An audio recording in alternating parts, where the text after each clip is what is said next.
वो जो पुराना खौफनाक मंजर है, सिहर उठती है आत्मा आज भी। आतंकवाद का जो दंश झेला पंजाब ने, और मैं पंजाबियों को सलाम करता हूं, सिखों को, सरदारों को, पर एक वक्त ऐसा भी आया मन में एक शक पैदा होने लगा कि ये खालिस्तानियों के समर्थक हैं, ये अलग मुल्क चाहते हैं। अब ऐसे में एक फिल्म आई कि सिखों के साथ भी क्या कुछ नहीं गुजरा। हजारों की तादाद में वो लापता, पुलिस उठा ले गई, मार दिए गए, उनका कोई लेना देना नहीं था आतंकवाद से। यही कहानी है सतलुज जसवंत सिंह खालरा की। बहुत कुर्बानियां देने के बाद और 47 से पहले उनके पास पूरा था कि वो खालिस्तान लें या हिंदुस्तान के साथ जाएं या पाकिस्तान के साथ जाएं। हमारी उस वक्त की लीडरशिप ने हमारा नाता हिंदुस्तान के साथ जोड़ा है, तो सिख कभी भी खालिस्तान की मांग नहीं कर सकता। आगे पाकिस्तान में हमारे सैकड़े गुरुद्वारे रह गए, हम उनको दर्शनों के लिए तरसते हैं। वो इशू अलग है, ये इशू अलग है। यहाँ पर 15 साल मिलिटेंसी चली है, यहाँ पर अच्छा जम्मू कश्मीर में कोई मिलिटेंसी नहीं थी, वहाँ पर कश्मीरियों का एक्सोडस जो उनका पलायन था और वहाँ पर मुसलमान को विलन बना दिया। तो पंजाब की कहानी नहीं आनी चाहिए, कश्मीर की आनी चाहिए। किसी भी तरीके की फिल्म को बैन करने के या ना दिखाने के, सेंसर करने के खिलाफ हूं मैं। मेरा स्पष्ट तौर पे मानना है कि सतलज एक फिल्म है और सतलज इस फिल्म को पब्लिक को दिखाया जाना चाहिए, चाहे ओटीटी प्लेटफॉर्म हो या फिर सिनेमा घरों में भी। आजकल फिल्मों का सियासी इस्तेमाल खूब हो रहा है, जमकर राजनीतिक छौंक डाला जा रहा है नफे और नुकसान के हिसाब से। अब ये बहुत सारी फिल्में आई हैं, the Kashmir files, the Kerala story, the Bengal files, Dhurandhar. इसमें मौजूदा जो राजनीतिक घटनाक्रम है या अतीत के कुछ तथ्य तोड़ मरोड़ कर अपने हिसाब से पेश किए जाते हैं। आप कहेंगे इसमें क्या दिक्कत है? मुझे कोई दिक्कत नहीं है, तो फिल्म है। पर फिल्मों को दरअसल आजकल इतिहास का पन्ना, इतिहास के सबूत के तौर पर पेश किया जा रहा है कि जो पहले पर्दे पर उतार दिया, जो दिखा दिया, वही हुआ था जी। वो जैसे धुरंधर में बताया कि जी नोटबंदी देश को कितना फायदा दे रही है, और नोटबंदी के चलते अतीक अहमद जैसा माफिया, उसको खत्म कर दिया गया, मार दिया गया। नोटबंदी हुई 2016 में, अतीक को मारा गया 2023 में, दोनों को जोड़ दिया। आम दर्शक को क्या पता, और वो क्यों टाइमलाइन मिलाता फिरे, उसे मजा आ रहा है। फिल्मों में भाई हीरो जीतता है, किसी को हीरो साबित किया जा रहा है। अब आप कहेंगे तो ये बात क्यों कर रहे हो आप? ठीक है, फिल्मों की मस्ती है, एक अपनी लोगों को मजा आता है, एक मनोरंजन है, मनोरंजन होने दीजिए। थोड़ा कोई सियासी फायदा भी ले ले तो क्या फर्क पड़ता है? पर जहां नुकसान की आशंका आने लगती है तो फिल्म पर बैन भी हो जाता है, रोक भी दी जाती है। जैसे सतलुज रोक दी गई है पंजाब में। अब आपके सामने ये जानकारी तो आ गई होगी कि भाई एक फिल्म है दिलजीत दोसांझ की, जो दिल जीत लेते हैं। एक वाहिद सही मायने में अगर मैं कहूं इंटरनेशनल स्टार है कोई भारतीय कलाकार, वो दिलजीत दोसांझ है। पूरी जिम्मेदारी से मैं कह रहा हूं। आप कहेंगे अरे भाई क्या अमिताभ बच्चन, शाहरुख खान नहीं है? बड़े स्टार हैं, लेकिन वैंकूवर हो, वेम्बली हो, बड़े बड़े स्टेडियम 65-70 हजार की क्षमता वाले, उनको पैक्ट कर देना, 2 घंटे 3 घंटे में सारी टिकटें बिक जाना, ये दिलजीत दोसांझ। अब ये इनकी जो फिल्म थी सतलुज, ये बैन हो गई है कि ये तो खालिस्तान, वो जो पुराना खौफनाक मंजर है, सिहर उठती है आत्मा आज भी। आतंकवाद का जो दंश झेला पंजाब ने, और मैं पंजाबियों को सलाम करता हूं, सिखों को, सरदारों को, पर एक वक्त ऐसा भी आया मन में एक शक पैदा होने लगा कि ये खालिस्तानियों के समर्थक हैं, ये अलग मुल्क चाहते हैं। अब ऐसे में एक फिल्म आई कि सिखों के साथ भी क्या कुछ नहीं गुजरा। हजारों की तादाद में वो लापता, पुलिस उठा ले गई, मार दिए गए, उनका कोई लेना देना नहीं था आतंकवाद से। यही कहानी है सतलुज जसवंत सिंह खालरा की, एक ह्यूमन राइट एक्टिविस्ट की। पर नहीं, ये ज्यादा संवेदनशील है तो इसे रोक दिया गया। पर यह देखी जा रही है हर जगह, संगत में, गुरुद्वारों में, पंजाब में, हर पिंड में, हर गांव में देखी जा रही है। देश भर में हिंदू मुसलमान, वहां पर खालिस्तान की गूंज सुनाई देने लगी है। राजनीतिक नफे नुकसान का यह अजब गजब खेल है, इसमें कोई बाउंड्रीज नहीं है। और वहां पर केंद्र बिंदु में है, केंद्र में है एक फिल्म सतलुज। इस फिल्म को बैन कर दिया गया है। 3 जुलाई को यह ओटीटी प्लेटफॉर्म पर रिलीज हुई और 48 घंटे के भीतर ओटीटी से यह हटा दी गई, और अंतरराष्ट्रीय स्तर पर भी यह ओटीटी से 11 जुलाई को हट गई थी। कहने को हट गई है, पर हर जगह देखी जा रही है यह फिल्म। लोग डाउनलोड कर रहे हैं, एक दूसरे को भेज रहे हैं। गुरुद्वारों में देखी जा रही है, गांवों में देखी जा रही है, पिंड में, शहरों में। पंजाब में तो खुलेआम शिरोमणि अकाली दल लोगों को दिखा रहा है इस फिल्म को। अब यह फिल्म क्या है? यह दरअसल 1984 से लेकर 1995 जब पंजाब लहूलुहान हो गया था, आतंकवाद सर चढ़कर बोल रहा था, बेगुनाहों की बेरहमी से हत्या की जा रही थी। 84 में जो इंदिरा गांधी की हत्या हुई, उसके बाद सिखों पर दंगे, जो दंश उन्होंने झेला, वो आज तक मरहम नहीं लग पाया है। जख्म आज भी हरे हैं। दिल्ली के वो सिख जो दंगे हैं, उनमें इंसाफ नहीं मिल पाया है। पर एक सोच भी हावी हुई थी, एक मानस ऐसा बना कि नहीं नहीं, पंजाब में सिख तो खालिस्तान के समर्थक हैं। वेरी प्राउड कम्युनिटी, देश का गौरव है, आन बान शान है सिख, उनके जख्मों को फिर से कुरेदने की कोशिश की जा रही है। और क्या हमने अतीत से कोई सबक नहीं लिया है? फिल्मों का इस्तेमाल, उड़ी द सर्जिकल स्ट्राइक, ध्यान है ना वो हाउस द जोश 2019 में आई, चुनाव से ठीक पहले, उड़ी के बाद सर्जिकल स्ट्राइक का उसमें जिक्र था। कश्मीर फाइल्स में कश्मीरी पंडितों के पलायन पर केंद्र हुआ, ध्यान दिया गया। फिर बंगाल फाइल्स बनी, पूरे देश ने देखी। खैर चुनाव के बाद ही बंगाल में उसे रिलीज करने की इजाजत दी गई, पर चुनाव से पहले वहां पूरी चर्चा हो चुकी थी। केरल स्टोरी का मैं जिक्र पहले ही कर चुका हूं। 32,000 लोगों, मतलब लव जिहाद का मामला, लड़कियों को बेवकूफ बनाया गया, ऐसा बताया गया। और धुरंधर 2, 3 वो चुनाव के टाइम ही रिलीज होती हैं, और उसमें डीमोनेटाइजेशन, नोटबंदी के फायदे गिनाए जाते हैं, और अतीक अहमद को मार दिया गया, दोनों को जोड़ दिया जाता है। सबकी प्रशंसा होती है, टैक्स फ्री किया जाता है। जिन फिल्मों के नाम ले रहा हूं, अलग अलग राज्यों में इसे टैक्स फ्री किया गया, यानी कि सरकार की तरफ से फिल्म ज्यादा से ज्यादा लोगों तक जाए वो सुनिश्चित करवाया गया। तो इतिहास का एक नया माध्यम क्या फिल्में बन गई हैं।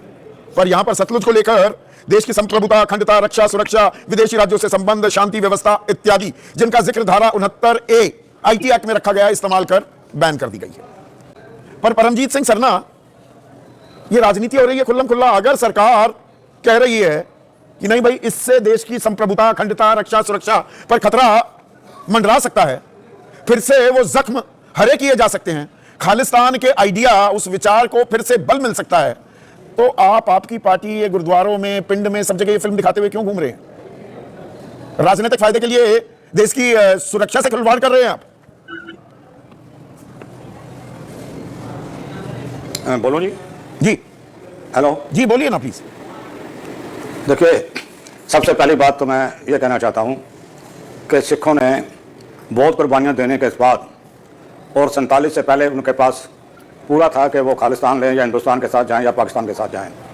हमारी उस वक्त की लीडरशिप ने हमारा नाता हिंदुस्तान के साथ जोड़ा है, तो सिख कभी भी खालिस्तान की मांग नहीं कर सकता। आगे पाकिस्तान में हमारे सैकड़े गुरुद्वारे रह गए, हम उनको दर्शनों के लिए तड़पते हैं। सिख अपने गुरुद्वारों के लिए हर कुर्बानी कर सकता है, तड़प नहीं सकता उनके दर्शनों के लिए। दूसरी बात मैं ब्रीफ करूं कि सिखों ने कभी भी खालिस्तान की मांग नहीं की। खालिस्तान की मांग करने वाले चंद आदमी थे, आतंकवादी थे वो। मैं उनका नाम नहीं लेना चाहता। नहीं, आतंकवादी थे, और उनसे आपका कोई लेना देना नहीं। आतंकवादी नहीं था, हमारा कोई लेना देना नहीं है, पर मैं उनको आतंकवादी नहीं बोलता हूँ। क्यों नहीं बोलते? वो सिखों की मांगों के लिए जरूर काम करते थे। जर्नैल सिंह भिंडरावाले आतंकवादी नहीं थे। उनका रास्ता अपना था, हमारा रास्ता अपना। नहीं, जर्नैल सिंह भिंडरावाले आतंकवादी नहीं था। एक संत आदमी था, उसने अपनी मांग नहीं थे, बिल्कुल नहीं थे। उन्होंने अपनी मांगे रखी थी जो सरकार ने धार्मिक स्थल की बेअदबी कर दी, उसे अपने आतंकवादी साथियों के साथ पनाहगाह बना लिया।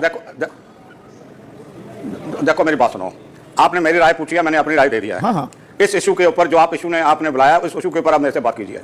अब आपने ये कहा कि इस फिल्म में खालिस्तान का नाम लेकर सिखों को भड़काने की बात की जा रही है, ये मैंने नहीं कहा। ये मैंने कब कहा? मैंने फिल्म कभी देखी, मैंने ऐसा कहा ही नहीं सरना साहब। आपने किसी और की आवाज सुन ली। मैंने ये तो नहीं कहा कि खालिस्तान की मांग को लेकर लोगों को भड़काने की कोशिश की। मैं तो यहाँ आपकी बात सुन रहा हूँ या अपनी बात कर रहा हूँ। आपने कहा फिल्म में आतंकवाद वाली बात की, खालिस्तान की बात की आपने। नहीं, मैंने ये नहीं कहा। ये कहना चाहता हूँ, बिल्कुल नहीं कहा। 40 साल। अच्छा, क्या कहा जी? आपने सुना नहीं तो मैं दोबारा दोहराऊं। 10 मिनट तक मैं बोल रहा था। यही आपने क्या कहा? आपने ये कहा कि इस फिल्म में सिखों को भड़काने की बात की जा रही है। ये भी नहीं कहा मैंने कब कहा? ये वो अपना मकसद लेने चाहते। ये भी नहीं कहा, आपने सुना ही नहीं। जो कहा है वो कह दीजिए, मैं जवाब दे देता हूं। मैंने ये कहा, ये जसवंत सिंह खालसा एक समाज सेवी थे, उन पर कहानी है। पर मैं ये कह रहा हूं, सरकार अगर समझती है अपना विवेक इस्तेमाल करते हुए कि इस फिल्म को नहीं देखना चाहिए, तो आप लोगों के बीच जाकर गुरुद्वारों में, पिंडों में ये फिल्म क्यों दिखा रहे हैं? बिल्कुल सीधा सवाल पूछ रहा हूं सरना साहब। हाँ, चलो मैं सीधा जवाब देता हूं। पहली बात तो यह है कि अब डेमोक्रेसी हिंदुस्तान में खत्म हो गया है। हमें कोई चीज़ हमने देखनी है, वो देखने का हक हमें सरकार देगी तो हम देखेंगे। मेरी एक बात का जवाब ये दीजिए। दूसरी बात यह है कि जब सिखों के ऊपर कोई बात थोपी जाती है तो उसका बटिया भी इसमें क्या है? जब सरकार ने बैन कर दिया तो हमने पार्लियामेंट के सामने, पीछे सारे मिनिस्टर हैं, वहाँ रकाबगंज गुरुद्वारे में हमने अपने दफ्तर में पिक्चर दिखाई। क्यों ना दिखाएं? जो सिखों के साथ जुल्म हुआ, उस जुल्म की दास्तान जो इतिहास है वो सिख ना देखें? पहली दफा देखने को चीज मिल रही है तो क्यों ना देखें? उसमें कौन सी एंटी सिख बात है उस फिल्म में जिससे सिख भड़केंगे और किसी के साथ बुरा तो आप ये कह रहे हैं कि आज तक पंजाब में आतंकवाद की आधी अधूरी कहानी, एक ही तरफ की कहानी कि हिंदुओं को मारा गया, बसों से निकाला गया, गोलियों से भून दिया गया, सिखों पर जो अत्याचार हुए वो कहानी नहीं बताई गई, आप ये कह रहे हैं? मैं कह रहा हूं जी, सिखों के ऊपर जो अत्याचार हुए हैं वो बताया गया है। और वो अत्याचार ये है कि लोगों को मारा गया, काटा गया, उसमें सिख भी थे, हिंदू भी थे, उनका कोई नाम पता ही नहीं है भाई कहाँ है कहाँ नहीं। शमशान घाट में जलाए गए, किसके लड़के थे, किसके बाप थे, कौन सी रियायत था, नहीं बताया। फिर कईयों को जलाया के संस्कार किया और कईयों को नदियों में फेंक दिया। सतलुज नदी में पानी बहुत है, हरी के पत्थर में वहां फेंक दिया, जाओ मछलियां खाओ। ये तो खाने में क्या आ गया बताइए। फिर 3 साल से फिल्म बनी है, पहले इसका नाम बदलो, फिर ये नाम रखो, फिर ये सतलुज नाम भी इन्होंने दिया। अब जब दिखा दी उसमें कौन सी ऐसी बात है। सलमान साहब, फिल्म कभी इतिहास का पन्ना थोड़ा हो सकता है। अगर आपको इतिहास बताना है सिख समुदाय में, युवा कौम जो है उनको बताना है, वो जो खुरेजी का दौर था, वो काला अध्याय पंजाब का, तो किताबों के जरिए बता दीजिए, फिल्म से ही पता लगता है क्या? एक मेरी बात का जवाब दें जी। आज हिंदुस्तान में किताबें पढ़ने वाले कितने हैं? सिनेमा देखने वाले बहुत हैं, पिक्चरें देखने वाले बहुत हैं, किताबें पढ़ने वाले बहुत कम हैं। जसवंत सिंह खालड़ा के ऊपर 6 किताबें लिखी जा चुकी हैं, और इसकी काम करने की जो बात थी, जो ये खोज कर रहा था, वो मेरे को जथेदार गुरचरण सिंह टोडा ने अब मेरे सामने सारी बातें बताई हैं। इसने किया क्या है जो पुलिस ने उसके ऊपर इतना तस्करा दिया?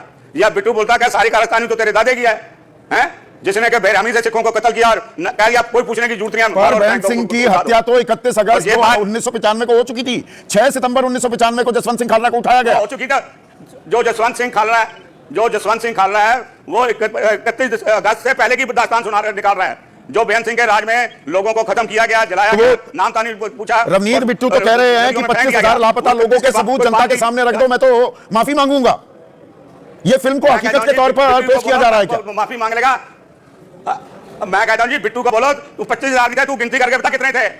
तुम्हारे घर में तो इतिहास लिखा होगा, तुम्हारे दादे का पूरा आज इतने मारे, आज इतने मारे, वो बता दे।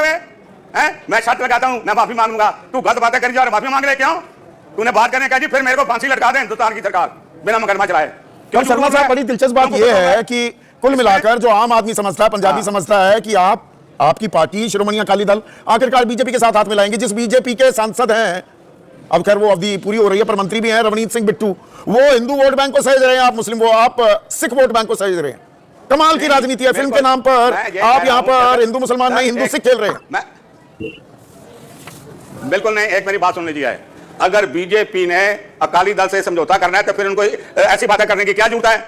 रवनीत बिट्टू को क्यों आगे ला रहे हैं? बाकी लीडर खत्म हो गए इनके। वो मराठी कश्मीर का चेयरमैन इकबाल सिंह है, वो बैठा हुआ, उससे बुलवा लेना। नहीं, उन्होंने तो उल्टा ये बात नहीं है, पलटवार किया है। इकबाल सिंह ने पलटवार किया है रवनीत बिट्टू पर। चलो मैंने नहीं सुना इसकी बात, मैंने नहीं सुनी उसकी बात है, पर मैं ये कहना चाहता हूं, ये रवनीत नहीं साहब बोला, रवनीत बिट्टू को सोच समझकर बयान देना चाहिए। इकबाल सिंह लालपुरा ने कहा है, नहीं सोच, वो कह रहे हैं खालड़ा ने तो आंकड़ा दिया, वो मानव अधिकार आयोग ने वेरीफाई किया। वो तो पंजाब में वो पंजाब में जो है आगे आने की कोशिश कर रहा है ताकि मेरी कुर्सी बच जाए। वो अपनी सारी बातें अपनी कुर्सी बचाने के लिए कर रहा है। तो मतलब श्रोमणी अकाली दल बीजेपी के साथ कोई गठबंधन नहीं करेगी? बीजेपी के साथ गठबंधन नहीं करेंगे, आप ये खुलकर कह रहे हैं? आज तक तो कोई बात है। एक मेरी बात सुनो, जो आपने पहले बात कही कि सुखबीर सिंह बादल अपनी जो बात है वो खो चुका है। आपको मालूम है अप्रैल और मार्च और अप्रैल में 40 बार जो जनसंख्या हुई है, कॉन्फ्रेंसें हुई हैं, उसमें जो तकरीबन हजारों की तादाद में लोग आते हैं। चलिए, वो हजारों की तादाद में अभी आ रहे हैं, वो वोट में तब्दील होते हैं नहीं, पर ये वोट का खेल ऐसा हो रहा है कृष्णा हेगड़े आप हिंदू वोट साधेंगे और श्रोमणी अकाली दल वो सिख वोट साधेगी। फिल्म को बना रहे हैं एक जरिया, एक औजार। देखिए संदीप भाई, ये फिल्म पहले बन चुकी है 2022 में, तभी इसका पहला नाम गल्लू गरा था, उसके बाद पंजाब 95 हुआ, उसमें 22 कट लगे, 2022 में फिल्म बनी थी, अभी फिर से रिलीज हुई। अभी 2 दिन के बाद सरकार ने उसे Z5 से उतारा है। मैं आपको कहना चाहता हूं कि इसको एक फिल्म की तरह देखनी चाहिए। ये जो पीरियड था, फिल्म की तरह देखते हैं, जैसे कश्मीर फाइल देखी, केरला स्टोरी देखी, सुनिए, हाँ, सबको टैक्स फ्री भी कराया, इसे भी कराते, देखने देते लोगों को। वो इशू अलग है, ये इशू अलग है। यहाँ पर 15 साल मिलिटेंसी चली है, यहाँ पर अच्छा, जम्मू कश्मीर में कोई मिलिटेंसी नहीं थी, वहां पर कश्मीरियों का एक्सोडस जो उनका पलायन था, और वहां पर मुसलमान को विलन बना दिया। तो पंजाब की कहानी नहीं आनी चाहिए, कश्मीर की आनी चाहिए, की आनी चाहिए। नहीं सुनिए, अगर आप मुझे बोलने देंगे तो मैं बोलूंगा, हाँ प्लीज बोलिए। इश्यूज मिक्स करेंगे तो मैं बोल नहीं पाऊंगा। देखिए 15 साल वहां पर मिलिटेंसी चली, बहुत ही दर्दनाक खौफनाक समय था, बहुत ही एक वायलेंट पीरियड था। अब हमारा देश वहां से उभर गया है। मैं आपको एक बात कह सकता हूं, दिल्ली में पोस्ट इंदिरा गांधी के असैसिनेशन के बाद वहां राइट्स हुए, मुंबई में एक राइट्स नहीं हुआ। हमारे संस्थापक हिंदू हृदय सम्राट सम्मान्य बाला साहेब ठाकरे जी ने स्पष्ट कहा कि हमारा एक भी सिख भाई को यहाँ पर हाथ लगाना नहीं चाहिए। मुंबई में एक भी राइट्स नहीं हुआ उसका, तो ये जख्म हरे करने की कोशिश है क्या? जो लोग हैं वो समझदार है, कृष्णा भाई सुनिए ना प्लीज जी। ये फिल्म 3 जुलाई को जो रिलीज हुई, तो मतलब सरकार की सहमति थी। आपने 2022 से वो 27 कट 121 कट उनका जिक्र तो कर दिया। ये 3 जुलाई को OTT प्लेटफॉर्म पर आई, सरकार ने हाँ की होगी, 2 दिन बाद सरकार को लगा नहीं, गलत, हमने हामी भर दी। तो सांप भी मर गया, लाठी भी नहीं टूटी। इस पर विवाद भी हो गया, सारी दुनिया इसे देख भी रही है, कहने को यह बैन भी है। हिंदू वोट बैंक भी सहेजा जा रहा है और सिख वोट बैंक पर भी नजरें गड़ाने का मौका दे रहे हैं अपने तथाकथित सहयोगी शिरोमणि अकाली दल को। कितनी राजनीति होगी भाई।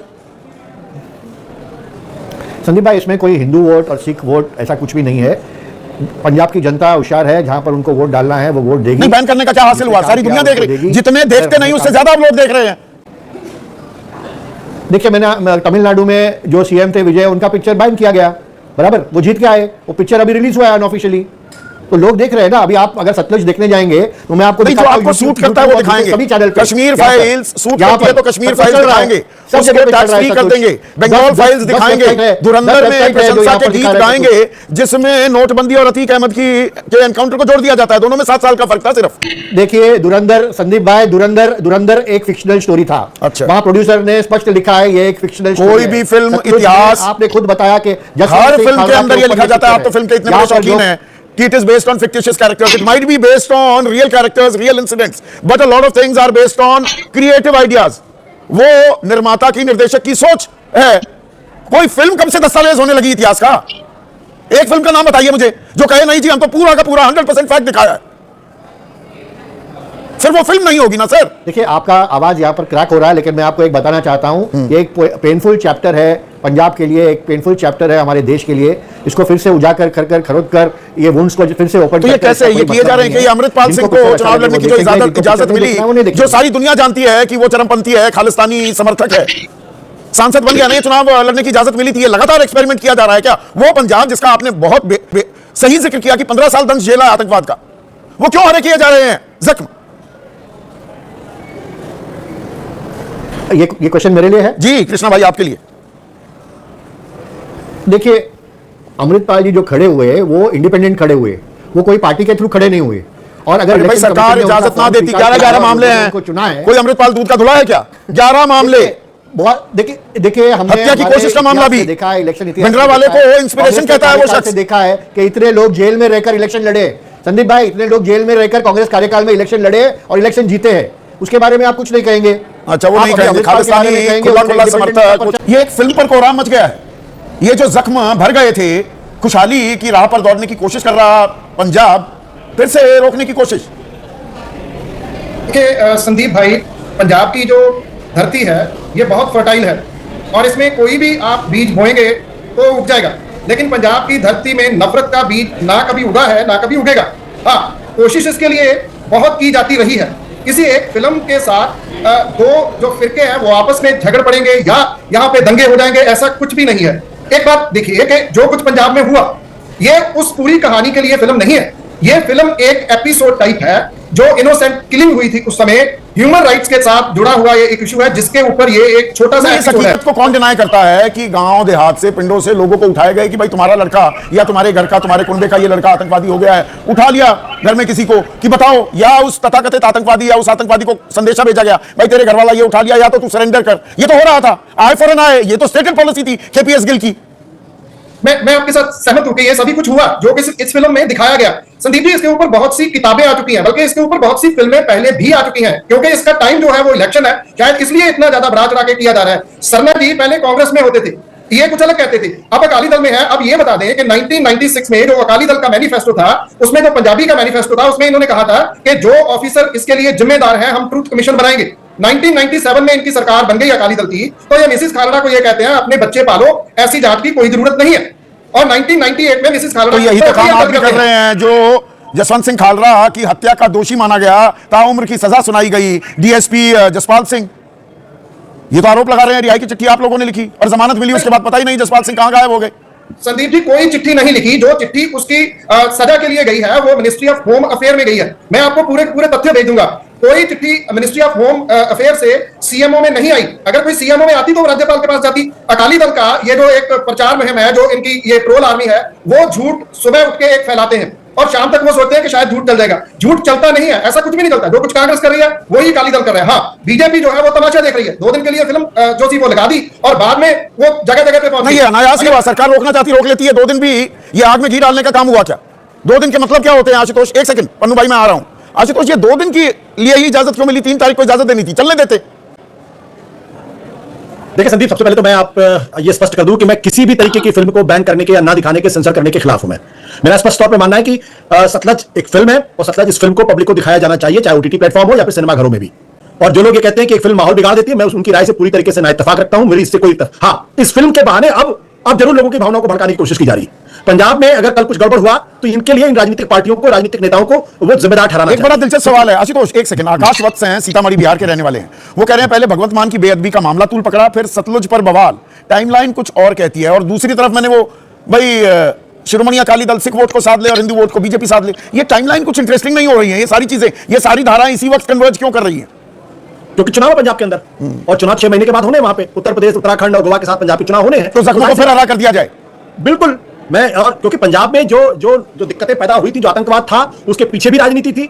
आज तक उसके लिए किसी ने माफी नहीं मांगी। अब दोबारा से उन घावों को हरा करने की कोशिश की जा रही है, दोबारा से लोगों की भावनाओं को भड़काने की कोशिश की जा रही है। देखिए, अभी जो आशीष कह रहे थे कि एक अधिकारी ने कहा कि भाई दोबारा घाव हरा करने के, मेरा स्पष्ट तौर पर मानना है कि आने वाली पीढ़ियों को हमेशा यह पता होना चाहिए कि इतिहास में क्या हुआ।